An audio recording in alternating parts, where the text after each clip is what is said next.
Tonight on the Hoosier Tailgate, the Hoosiers return to Memorial Stadium, and we're breaking down what it'll take to stay unbeaten. From key matchups to players who have to step up, to the betting lines that matter, get ready because the Hoosier Tailgate starts now. And picked off up the sideline. Indiana, Asbury, walking them down. Woo! IU, America, they got a football team now.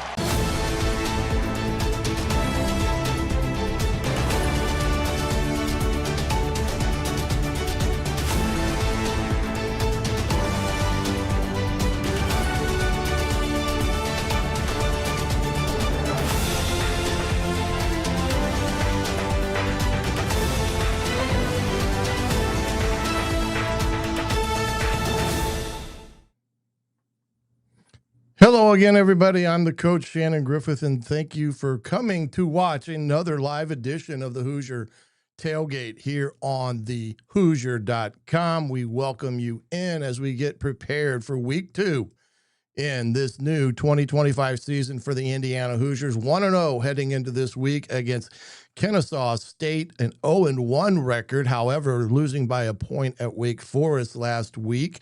And a familiar foe will be walking through the Bloomington, Indiana doors to Memorial Stadium. Dexter Williams, the former quarterback here at Indiana, is now QB1 for the Kennesaw State Owls. We welcome you here. If you're watching here via YouTube, X, Facebook, thank you for that. Make sure you get over to YouTube for the Hoosier on 3. Subscribe and like there on the YouTube. Hit that notification bell so you're reminded every time we go live here each and every week, Mondays and Thursdays during the football season, so you don't miss any of the Hoosier Tailgate Live. And once again, Indiana coming into this game 2-0 or 1-0. I guess I'm forethinking ahead to 2-0, but they do have a formidable foe this week in Kennesaw State. We talked about that earlier. And we're going to get into some of that here tonight as we get rolling into the tailgate tonight. But first, want to catch up on some things here that have in and around the Big Ten, as we always want to keep you abreast of what is happening in and around college football, but more importantly, the Big Ten. As always, if you've got a question for us tonight, by all means, put that into the chat box. If we can get to it, we will, and get it up on the screen that everybody can see what the question is, and I'll try my best to answer that. But remember, if you miss a show, you can always catch us on the Hoosier.com YouTube page, but also on podcast platforms throughout, such as Spotify, Apple Podcasts, TuneIn Radio, iHeartRadio as well. So if you're heading to the game and you got a little trip ahead of you, turn on the tailgate on your way to the ball game, or as you're sitting there waiting for the game to start in your tailgate party. And we do appreciate that as well. But some interesting things happened this week. As you can see right there, we're going to get started with the number 1 on the thing there. That's kind of an interesting dynamic. The Hoosiers drop 3 spots in the AP poll to 23, and the coaches poll, they remain the same at number 20. I'm not sure I can explain the reasons why the Indiana dropped, other than the fact they didn't beat Old Dominion by a bigger score. That can be only my reason of thought on that one. But I feel in some respects they should disband the top 25 until after week 3, heading into what would be the conference play, to get a indication of where all the teams are at that point at the start of the conference season. I think you would get a better read on all polls for that matter, and I would love for them to see them do that. However, you would not get the discussions that we are having right now, and I do think there is a bias for Indiana in the AP poll, if you want my honest opinion there. If you win, normally you stayed the same. Now Indiana doesn't win big enough, and they're now going to drop them. So, again, I think the situation there is Indiana's going to have to continue to prove they're just not a household name commodity, even though they went 11-2 last year. And even look at the situation at Indiana where halftime comes and the students exited the stadium in a game that was pretty tight at that point in time. But again, it's just not a scenario for Indiana right now where enough people are thoroughly aware that Indiana's tradition in some respects has changed. But that's why Coach Cignetti still has one of the toughest jobs in college football, not only on his own campus, but throughout the country, to prove that Indiana is a legitimate Big Ten player and can be that upper echelon tier of the Big Ten. And that will be a continued fight that they will have. But again, don't read too much into that with them being at 23 in the AP poll or in the coaches poll, because they stayed the same there as well. Yes. Well, I guess you could say that in some respects, but again, we'll see if that holds true as we go through the year of teams that win dropping in polls. We'll see if that holds serve, I guess you could say. Other thing of interest as well, as we head on here, we're going to get to the power rankings here in a second. And let me go ahead and break this up. This is the power rankings thus far for the Big Ten, put out every week. As you can see, Indiana is still at number 6 in terms of power rankings are concerned. Ohio State at the top spot, followed by Penn State and Oregon. Illinois is coming in there at number 4. And you can see Michigan with their big win over New Mexico. Bryce Underwood looked pretty good in that ball game. And then followed up by Indiana, Nebraska, USC, and so forth and so on.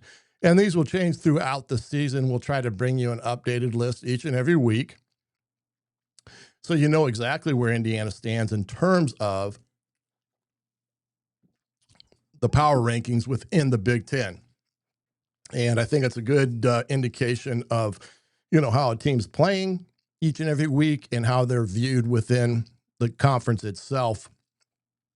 But you can see there that Indiana firmly in that upper echelon of the Big Ten right now, according to that power ranking status there in the Big Ten. Kennesaw State, as I said earlier, Dexter Williams to return to Indiana. The former quarterback that is now at Kennesaw State, he had left Indiana and went to Georgia Southern. I'm not sure what his reasoning was behind transferring from there to Kennesaw State. I know there's a new coaching staff in place, and maybe that was the main reason, and he had some connections there. We shall see with that, but played pretty well last week at Wake Forest in a game that was kind of a underwhelming ball game at 10-9. As Coach Cignetti said in his presser after on Monday, that Kennesaw State, not only did they miss an extra point, they did miss a field goal as well. So worst case scenario for them on Saturday should have been overtime. Best case scenario for them to win in regulation had they made the field goal. And I do think that, paints a pretty good picture that you do not want to take any ball club lightly. They got scholarship players as well. And even though they're a group of 5 team, that doesn't mean they don't have the capabilities to play a game that ultimately dethrones somebody at the P4 level. They're a fast-paced offense that likes to go at lightning speed. So Indiana will have to prepare not only for that aspect of things, but Dexter Williams has speed as well, a quick delivery, and he will be a good challenge for Indiana, having come off a game where the Old Dominion's quarterback, Colton Joseph, lit him up for over 150-plus yards on the day with 2 monstrous runs of 70 and 75 yards, somewhere in that neighborhood.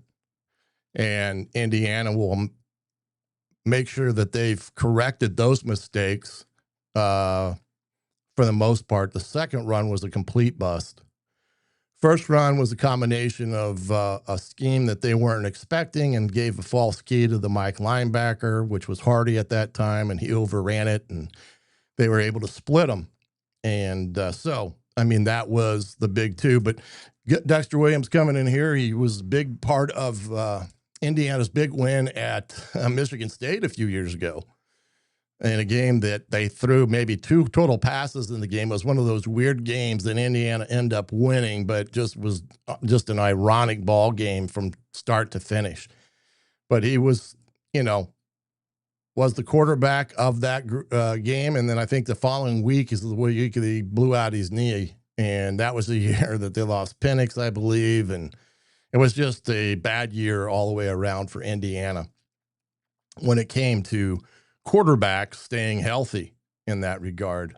As we get going tonight as well, we'll get into the scouting report on this Kennesaw State team and video as well, but we will also provide again what I believe the goals for Indiana should be again this week heading into week 2 and what to expect on Saturday from Kennesaw State, both offensively and defensively. Kind of a roundabout scouting report. Very simplistic in nature, but if you're going to the game or watching the game, at least you'll have a little bit of a background on what Kennesaw State likes to do and how Indiana may or may not attack what they see on Saturday. But that will be something that we'll get to as well once we get into all that and get going here. And heading back to, if you did not see this when I popped it up earlier, the power rankings for week 2 in the Big Ten as well. And we are now full go in all things football, as we've got the high school going, we've got the college game going, and the NFL kicks it off tonight through the weekend with their big opening weekend. Eagles in Dallas, I believe, are on maybe now even. And that's a Peacock channel broadcast. But we'll get a chance to see that hopefully in the second half. And thank you for choosing the tailgate to get you started on this Thursday evening. Appreciate all that and all those that are joining us here this evening. Looking at the schedule ahead of this week for Indiana, or for the Big Ten as a whole. Maryland has NIU. That is tomorrow night, as does Western Illinois travels to Northwestern. That should be a game that, hate to say that, but Western Illinois, even though they got handed pretty well up in Champaign a week ago, I do think they are an improved team from when Indiana played them a year ago. And this may be a game that Northwestern may have to go on the early upset alert, because Northwestern struggled against Tulane, and they got a lot of things to clean up. Maryland came off a monster win last week, taking on the Huskies of NIU in Maryland. That's going to be a pretty big ball game to watch and take a peek at as well. The big one, big noon kickoff, Iowa at Iowa State. That should be a dandy of a game. Iowa State right now is pretty hot. They're 2-0. Iowa coming in with that win last week. And that being in Ames, Iowa, that will be the big noon kickoff game as well. That one, I think that's going to be a good ball game. And, Iowa State may just beat Iowa. They're playing really good football right now. FIU heads to Penn State. Kennesaw, Indiana, we said that's a noon kickoff as well, as is the FIU Penn State game. Indiana again on Fox Sports 1. Illinois at Duke. That should be a good ball game, and you are correct that Illinois could lose that ball game. A good Duke team and good defense there, and Illinois looked pretty good against Western Illinois, but they should. But this will be a big first test for them, and a lot of games in the Big Ten, as you see here, are kicking off at noon on Saturday. So for a lot of people, it'll be an early Saturday in terms of game times and end times. Then Ohio State takes on the big school of Grambling. That one, ironically, I can't believe they scheduled a game like that. But who are we to point to why would you schedule that? But again, that game could get out of hand and out of hand quick. Another big one is this Oklahoma State at Oregon. We'll see what all happens there. That's the CBS game of the week at 3:30. Miami of Ohio at Rutgers. Rutgers once again playing a team from the MAC. Miami of Ohio, another good MAC school. Rutgers held on to beat Ohio U a week ago in a game that they were up 31-7 and end up holding on to win like 31-27, I believe.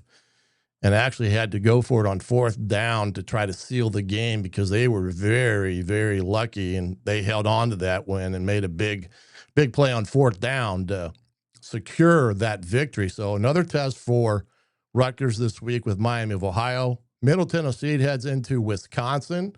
4:00 kickoff there as well. That's a Fox Sports 1 game. That'll be on after Indiana. But Middle Tennessee coming into Wisconsin.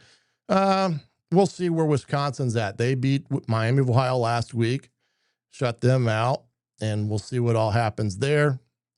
SC versus Georgia Southern, and that will be the return of Helton back to USC, who was the head coach there at Georgia Southern. That will be the Fox Sports 1 7:30 game, and then the big one, ABC as well, is Michigan at Oklahoma. That game will be a good one to get a barometer on where Michigan is at, as well as where is Oklahoma at. Kevin Wilson, former head coach of Indiana, is back with Oklahoma now. His tenure there at, I'm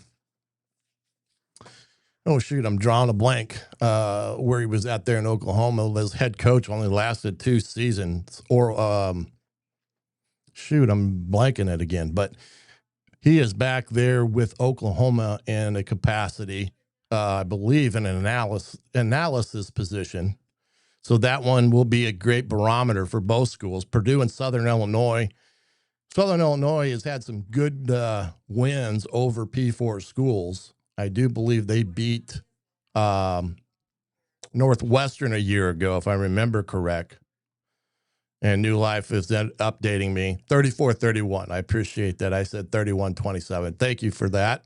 34-31. And thank you, John, for helping this old man's brain. Tulsa was where Kevin Wilson was at. So appreciate you guys for keeping me straight. And but Purdue and Southern Illinois will be another big test for Purdue after they came off of a huge win over Ball State, 31-0, and looked pretty good doing that. And we'll see, because Southern Illinois will be another challenge for them. That's a BTN game of Saturday night. And then on NBC's big game of the week, Michigan State and Boston College. Again, that should be a dandy of a barometer for Michigan State as well. Year 2 there for Coach Smith. They got the quarterback who's pretty darn good. They had a good win first week. Now they get Boston College coming into them, and that will be an interesting ball game as well. And so some good games on tap for the most part throughout the Big Ten Saturday. And some games that you got to think the Big Ten has got to be leery of when you look at it up and down the schedule. I think Indiana is something like a 33-point favorite against Kennesaw State, which I thought was a big number for some reason. They didn't cover last week, and their margin this week went up in terms of the score differential, but we'll have to wait and see there. And New Life believes, I think we talked about that possibility as well with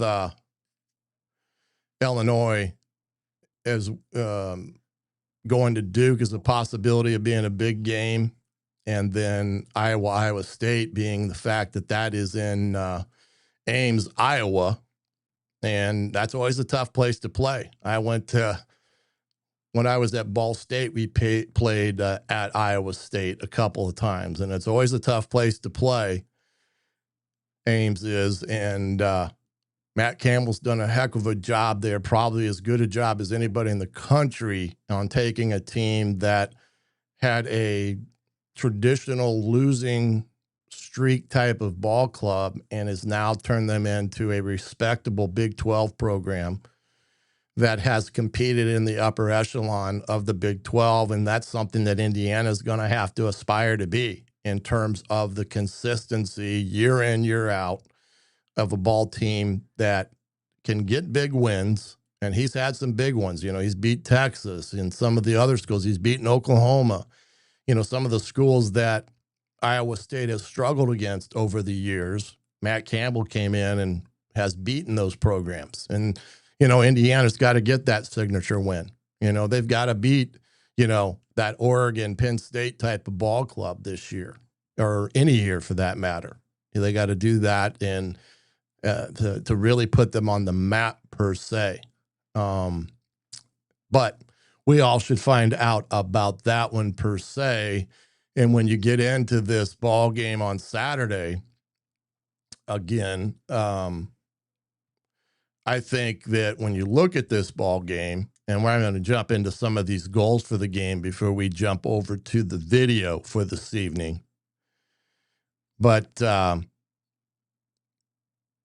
Indiana really needs to, again, have a strong game on the ground, but they got to have a better game through the air this week. And while the defense gave up some gashing runs a week ago, they need to keep that in control, because this Kennesaw State team with Dexter Williams has the same ability that Colton Joseph had a week ago for Old Dominion. And if you're not careful, he'll take it the distance on you, because he's got that type of speed, and he's a better thrower than the Joseph kid from Old Dominion was a week ago. So they're going to have to be on guard on a lot of things and get the control of the line of scrimmage for that. You got that aspect of it. So if they can hold them to 280 yards on the day, 35% or less on third downs, I think I really like their chances if their offense can generate the offense we know they can. I mean, they had over 500 yards a week ago with over 300 on the ground. And unfortunately, had they had a couple more touchdowns in that red zone area, especially inside the 5, and had Cooper caught the touchdown pass that he dropped, I mean, we're talking a day of an offense probably having near 550 some odd yards and a score that was probably out of hand. But we'll have to wait and see. I do think they did great on third downs a week ago. I think they were over 50%. And again, I do think special teams will have to be in that neighborhood of scoring or setting up the score. And again, turnovers, generating at least 3 against Kennesaw State will go a long way, just like it went a long way on Saturday against Old Dominion. And Indiana came away with 3 turnovers that afternoon and a +2 overall on the day.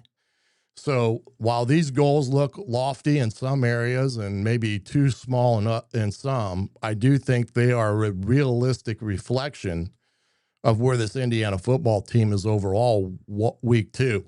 And I do think they have a defense that can hold a team to under 100 yards rushing and under 200 passing, because I do think they have the quality of athlete, not only in the up front area to get pressure with 4, but a secondary that I think is legitimate, one of the better ones in the Big Ten. So when you take it all into account, those are some big numbers for an offense, but I do think they have the caliber of athlete to get that done.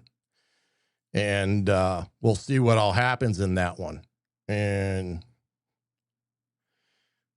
did I ever use a spy when we coached? Yes, in some respects that you would call it a spy, but you really got to be careful dedicating one true person to a guy, especially a quarterback, because you lose a person potentially in the structure of a defense. So To answer your question, yes, but you got to make sure you scheme it up correctly and not get too bogged down worrying about the spy aspect and you forget about the other 10 positions on the field, because that is just as important when you talk about defensive football. Indiana has to make sure they're gap responsible and sound in their approach. And for the most part, Saturday they were, with the exception of the first play of the game. And then the other big run where Wyatt chased the dive and the quarterback pulled it and went around the left end. They had actually had that play designed as called when Old Dominion was on the 2-yard line after they had stopped Indiana on that 4th down throw to the tight end, but the snap was high and almost over Joseph's head, and he was forced to give it. Had he pulled it there again, that could have been a bad sign as well, because the defensive end crashed, and again, there could have been a situation there where they got out to a big run again because the structure wasn't in good shape when you looked at it on tape. So Indiana, I'm sure, will be well coached up for what they can expect from this Kennesaw State team on Saturday against an athlete of the caliber of Dexter Williams. And they have some other cats that are pretty good as well when you look at some of their statistical aspect of things. I'm trying to pull up some of their stats from last week. Dexter Williams had a total of 170 yards on the ground a week ago, 3.7 yards a carry. And Coleman, their running back, he's a big kid, 17 carries for 68 yards, had a touchdown. Dexter Williams netted 44 yards on the day. So they didn't have an overly great day on the ground. They netted 158 for the day. And Dexter was 12 of 23 on the day for 149 yards. So he had an adequate day. I wouldn't call it a great day throwing the football in that sense. But he was 12 of 33, 12 of 33, which is not a great day. I apologize for that. And Wake Forest was 20 of 28 for 218 yards through the air. And they had only 130 on the ground. So you can see there, their best receiver that they have is Gabriel Benyard, number 1. He had 5 receptions for 103 yards last Saturday, was their leading receiver on the day.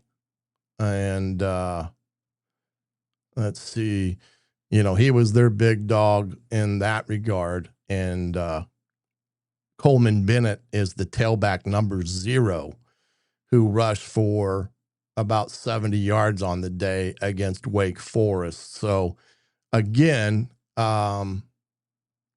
Wake Forest snuck away a victory there, like I said. And it was a game like Coach Cignetti had alluded to. They could have been in a game where Wake Forest could have lost that ball game very easily in that regard. So I do think Indiana has a better up and down talent of them. I do not think Kennesaw State is necessarily on the same path of a team that Old Dominion was with what they had as a whole. Now, I do think Dexter Williams may be a better quarterback than the Joseph kid, because Joseph, I don't think, is a great thrower of the football. And that kind of came to the true last Saturday in how he handled things as the quarterback outside the 2 big runs, where Dexter Williams can do both fairly well. And we'll see some of that here on tape as we get ready to go to that here in a second. But like I said, I do think these goals for Saturday are a very realistic approach to this ball game. And, tonight, Dexter Williams will step back into that Memorial Stadium for the first time. And while he wasn't a part of Cignetti's group, I'm sure there are guys on our ball club that recognize the name and know who he is. And they understand what they all will need to do defensively to keep him in check, along with, the couple of guys that they do have that are legit players. And that, I think, in itself will be the true test for this defense Saturday. Can they rebound and get back to the old ways of truly shutting down an offense and really dictating the terms of how that offense is going to operate on Saturday, which they did a multitude of times a year ago, where they really kept the team off guard in the run game and became a segment where they were able to really dictate what a team was going to be able to do, and was able to disrupt the passing game with getting pressure with four guys and blitzing on situational down and distances that were benefit for them. Now, we will see in that regard. That in itself will be a interesting dynamic for this defense on Saturday, and a challenge that they have been, I'm sure, put under by not only by Brian Haynes, the DC, but Cignetti as well, to eliminate the big mistakes and really get into getting back to the fundamentally sound defense that they were a year ago, and not having these lapses that they had on Saturday. But, Kennesaw State, they nearly shocked Wake Forest a week ago. They love to run the football. That's their primary base of doing things. And, they ran it over 60% of the time on Saturday. And they love to let Williams be the guy that dictates the show, running quarterback reads and things like this. It's a very similar structure to what we saw Saturday against Old Dominion, with probably a little bit more quarterback decisions by Dexter Williams on whether he gives it or pulls it and things of that nature. Some RPO run game is also involved. And, they got to think that they got a chance watching Old Dominion film when you got their quarterback jumping out on two big 70-yard runs against them. So it's a new staff, A to Z. So that's one thing. You're fighting a staff that's there for the first time. They're maybe not totally sure what they got under the hood, being that that's only been 1 week in competition. But I do think that their offense can get the big play, and that's kind of what that's what they're made of, and that's what Williams is. He's the centerpiece of their offense, and a running back that Coleman kid's got some good size. Defensively, they are a little undersized. They're quick, and things of that nature. But, they got a couple good linebackers in there as well. So it'll be a good matchup Saturday, A to Z. And I do think Indiana, if they play to the capabilities that Indiana's capable of playing at on both sides of the football and the special teams, they definitely have a chance to not only win the game, but do it early and not have to get into a 4-quarter battle, which would be nice. And for me, that goes back to what I was saying a week ago of Indiana gave Old Dominion a little blood in the water, and all of a sudden they're like sharks. They could smell it. Indiana can't afford to do that. They've got to be enough from start to finish where they start putting the nails in the coffin of Kennesaw State right from the beginning, and not give a team like that any hope. And that's why Wake Forest was in a ball game with them a week ago. They gave them hope. And next thing you know, they were lucky to get out of that game with a win from that standpoint. But I do think the goals that we put up there are attainable. I do think they're realistic and not something that we're wishing and hoping to obtain. And we'll see what happens with all that on Saturday. But Indiana has got to get into that groove early on Saturday on offense and defense, that they are playing complementary football from the start and just not pieces of here and there on the day. So it's going to be one of those games where they're going to have to make sure that they're dialing up what they need to do on defense to consistently contain a guy like Dexter Williams and have a front seven that gets after it and really imposes their will on a young Kennesaw State offensive line. But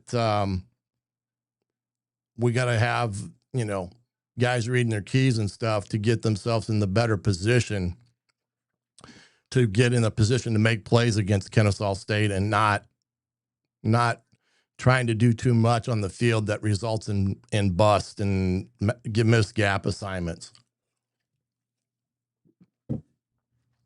Okay, let me see something here.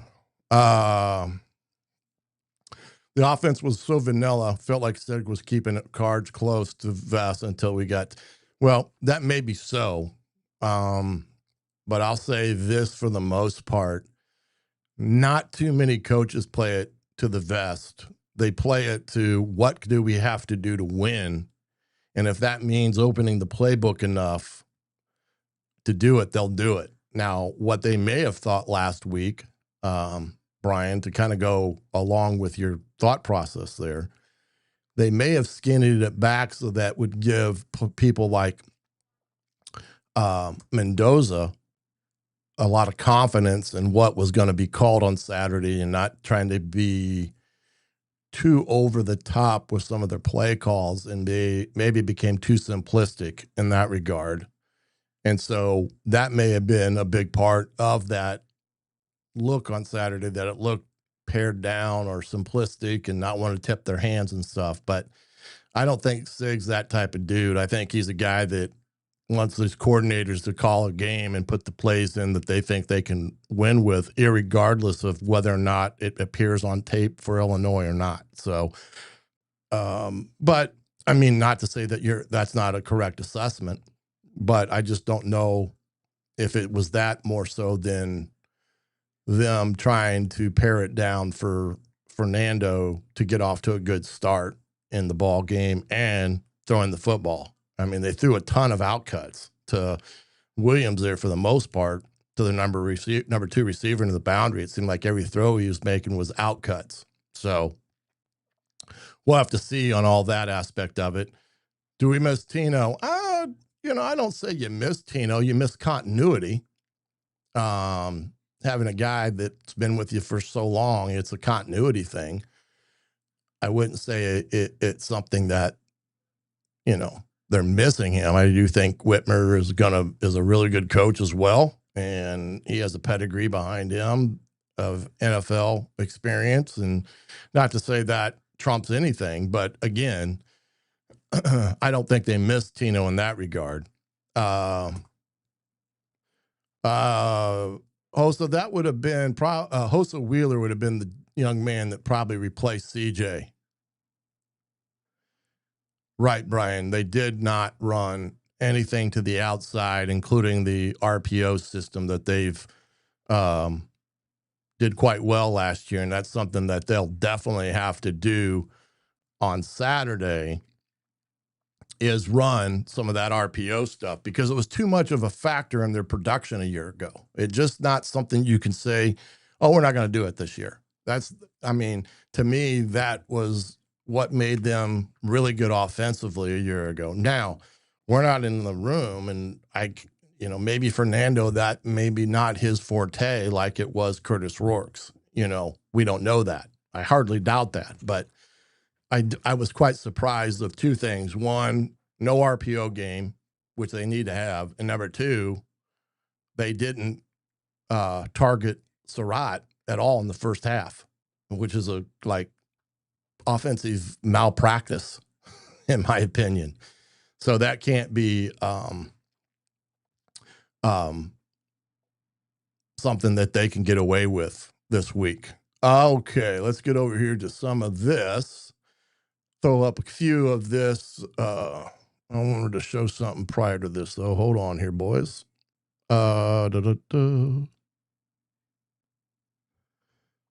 This is what I wanted. This is a structure alignment for Kennesaw State and kind of what they like to run. You know, they run some 30 front. They'll roll their coverage, so they'll look like they're in a 2 shell. And at the snap of the ball, they'll run to what we call a 1 high, or what we called this, or what I called it back in the day, was a 22, which meant 2 high safeties with a cover 2 look, but they rolled it strong, which means it goes to a cover 3 look and mentality.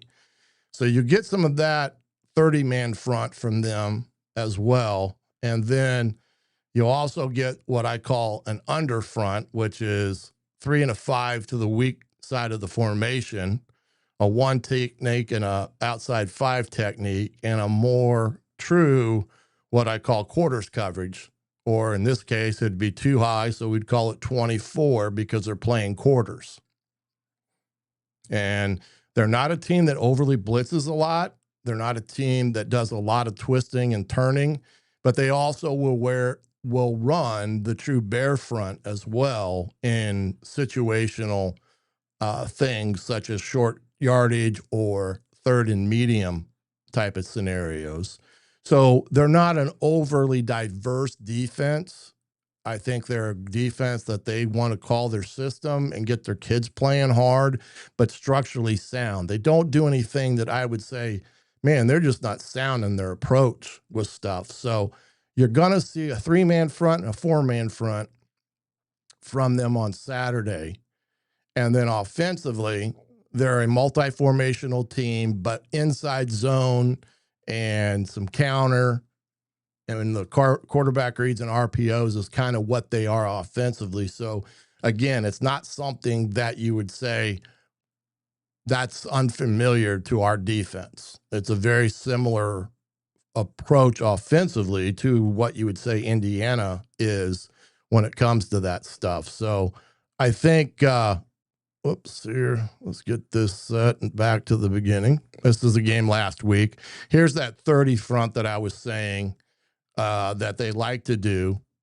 And again, they, at the snap of the ball here, what you're going to see happen is he's going to come down, or he may come down, he'll roll.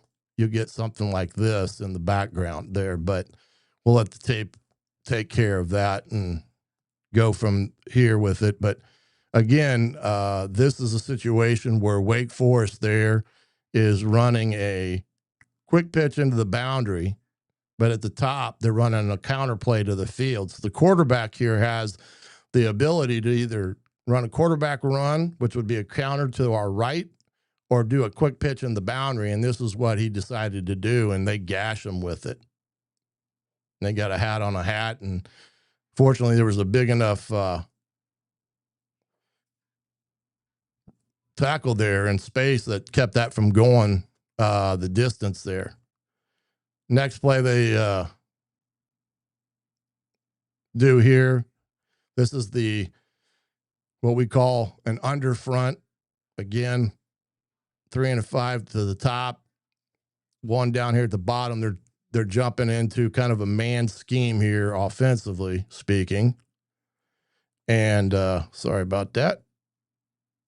But whoops.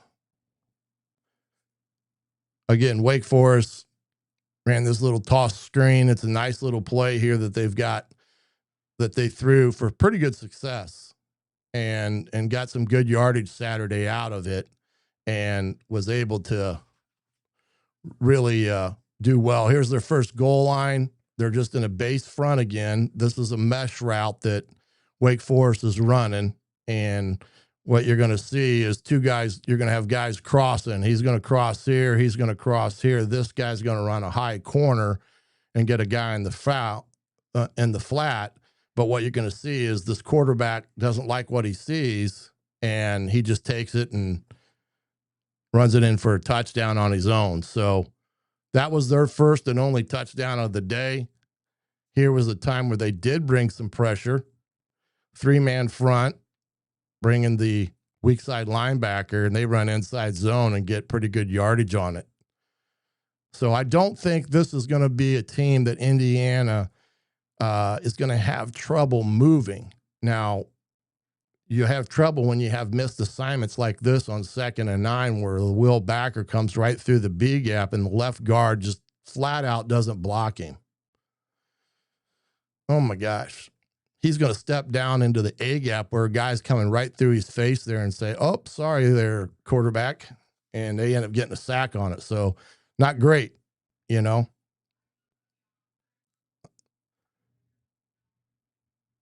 Power run play there on 3rd and 2. They're kind of in that bear front that I was talking about, bringing their front, slanting it to our right. And Wake Forest runs a power play, and there you go. This is what Indiana's got to do. First, get a power play, block down, pull around, kick out, and get 4 yards. That's what Indiana, I said they needed to do in situational things on Saturday instead of just relying on inside zone all the time. Same thing here. I mean, they get lucky on this one. 4th and 1, but you see the penetration they're getting. I don't think they get this one. And you get stuff right there at the line of scrimmage. There's a lot of bodies in there, men. Okay, here's Dexter and their group. This is the Coleman, the running back, as you can see there. Big, strong kid. Offensive line, I don't think is anything majorly big in what they do, but this kid runs pretty good. They'll spread you out. Again, inside zone. Look at the center get beat by Wake Forest's nose because they're in a bear front. He gets pushed about 8 yards in the backfield, but Wake Forest misses a bunch of tackles here, and this kid scores on this play. 1 tackle, 2 tackles, 3, 4. Into the end zone he goes. So you can tell that Wake Forest's defense wasn't a great stopper of things there. Again, quarterback draw is another play they like to run with Dexter, as you can see here. He's quick, man. He's quick and he can run. And he does a good job of it. But I wouldn't say that they're an overly big team on either of their fronts. Here's that quick arm of his. This is like an RPO concept. I mean, look at that defensive end, how far and quick he's up the field here. This cat that's coming in motion here, he's supposed to block this guy, and this guy's almost in his face. He throws it. And he rips it. That was a great throw by him. Some short yardage stuff here. So you can see there, good running back, that 0. He's got good feet. This is a great jump cut in behind there on a zone play. So he's a formidable guy running the football. No question about his ability in the backfield. But I think our defensive line overall will be too much for them up front, personally. I do think they have that ability.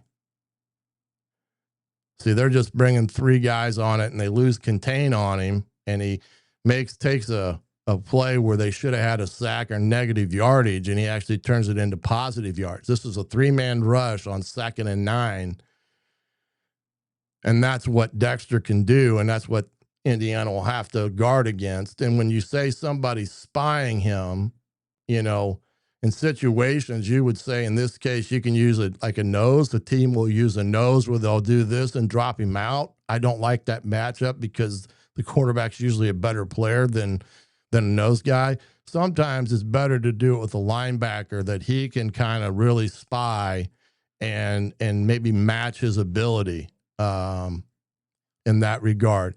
Brian, I'm going to say no, but that doesn't mean they won't on situations. I don't know how much Bryant is into spying guys because he wants a defense that's attacking. And when you start spying guys, you start messing with structure. And that's the one thing that defenses get nervous about. When you start spying a guy, you start messing with their structure, and you're effectively taking a guy completely out of the play because he's got one responsibility. That's the quarterback. So the best thing to do against a quarterback like Dexter is when you get a pass rush to close the pocket down as you're rushing and not give him escapes. But see here, they're dropping 8, and this linebacker gets too far over to his left there, and had he stayed home, number 43 there, he'd have been in a better position to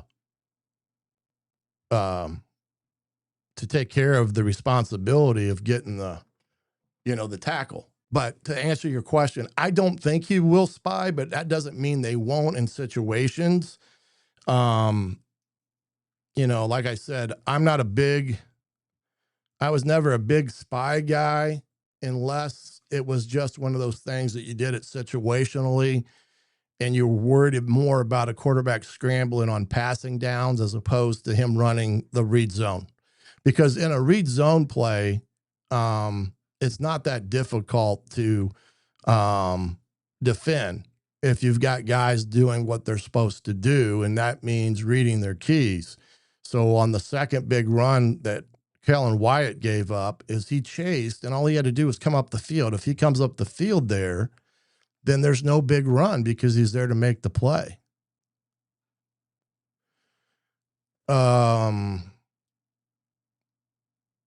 Are you talking Bryson Bond spot there,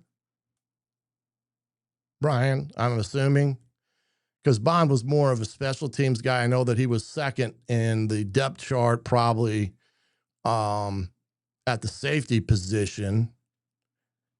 And I don't know who that necessarily would be. I know Baldwin has been hampered by some injuries and stuff. I'm trying to see on my roster here if I can pull it up real quick. Yeah, Bryson Bond was that cat. He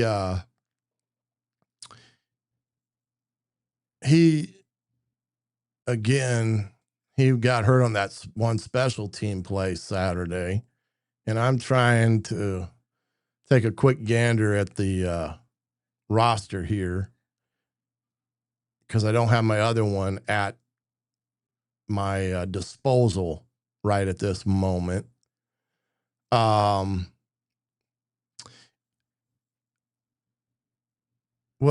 it could be a kid like Boyd.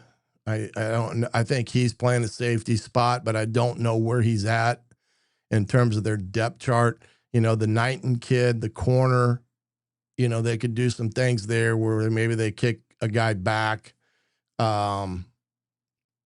Jamari Sharp is another name. I think he was one of the safeties a year ago, if I'm not mistaken. He's a senior. Because he was at corner for them, and I'm not so sure they didn't kick him back to the second on the hash. But I couldn't give you an overly honest opinion off the top of my head. And the one thing that Indiana doesn't do, and it drives me nuts, is they don't give out a depth chart, a too deep. And where a team like Kennesaw State does. And it bothers me that Indiana doesn't. And what I'm talking about is, let's see here. I just had it this evening. Where is that? I can't find it right now. Figures. Oh, wait a minute. I think this is it.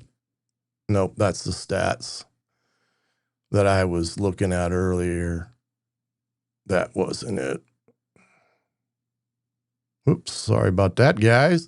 Well, anyway, too deep that would legitimately tell you who's going to be the backup who would take his spot in the secondary at this point. I really just don't have a total grasp there because, like I said, Indiana does not release a true two deep for their offense and defense. And it bothers me not being able to see that.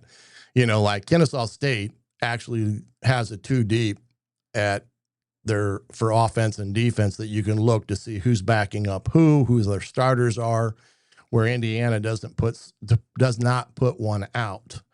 I don't know why they don't put one out, but they just never have for some reason. I don't know if that's something with their communications staff that just doesn't do it, or that's something that Sig has employed. But I don't think they did do it when Allen was there either.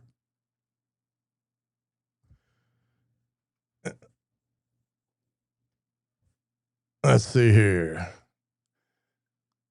Saw a Facebook post that said Sig and his family tipped a Bloomington waitress $900 on a $61 tab. Well, that wouldn't be surprising for me, just because Sig, and he's making quite a bit of money. So $900 to him's probably like tipping 50. But that shouldn't take away from the generosity that he showed somebody that is feeding them, bringing their meals to them and everything. So anyway, well, hey guys, I want you to be able to get to the game to see the Eagles and Cowboys play this evening as well. But I hope that tonight you got a little bit of insight of what I think is going to happen on Saturday with Indiana and what I think they need to do. There's a couple things that I think Indiana has got to make sure that they do on Saturday, more so than what they showed this past weekend against Old Dominion offensively. They've got to get the RPO game tuned up. They've got to get themselves in a situation where they're targeting Surratt.